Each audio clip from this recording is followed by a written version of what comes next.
Ce jour-là, Tatanka soutint beaucoup plus longtemps que d'habitude le face-à-face avec Angel. Ce n'est qu'au bout de longues minutes qu'il relâcha son étreinte et son regard. Il ouvrit une boîte de cigares, en offrit un à Angel, en choisit un lui-même. Les deux hommes fumèrent un long moment en silence, en soufflant des ronds de fumée vers le plafond. Enfin, Tatanka parla. « Angel, mon frère, j'ai lu dans ton cœur tout à l'heure, et j'ai vu beaucoup d'agitation. Tu es rempli de désirs et de craintes. Tu ne sais pas comment formuler ta demande, hein, car tu as peur de l'échec, autant que de la réalisation de ton vœu.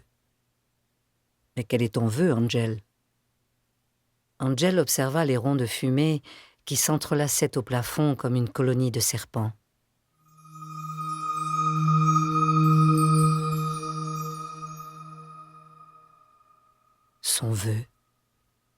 Son vœu n'était-il pas de demander la main de Titowa dès ce soir?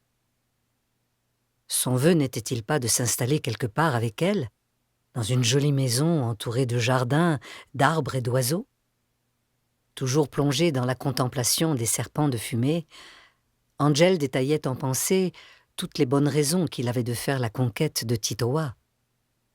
Mais, en justifiant ainsi son désir, il se refusait à admettre l'évidence, à savoir que ce qu'il croyait être son vœu n'était en réalité qu'un appel au secours.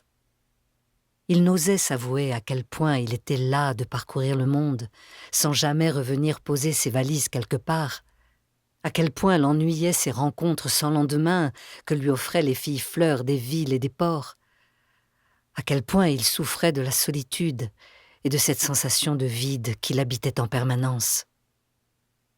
C'était ce vide intérieur qu'il cherchait à combler grâce à la présence tendre d'une femme à ses côtés.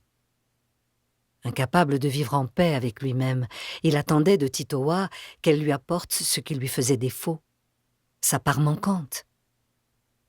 Il oubliait que personne au monde ne peut remplir le vide que laisse au fond de soi un grand vœu oublié.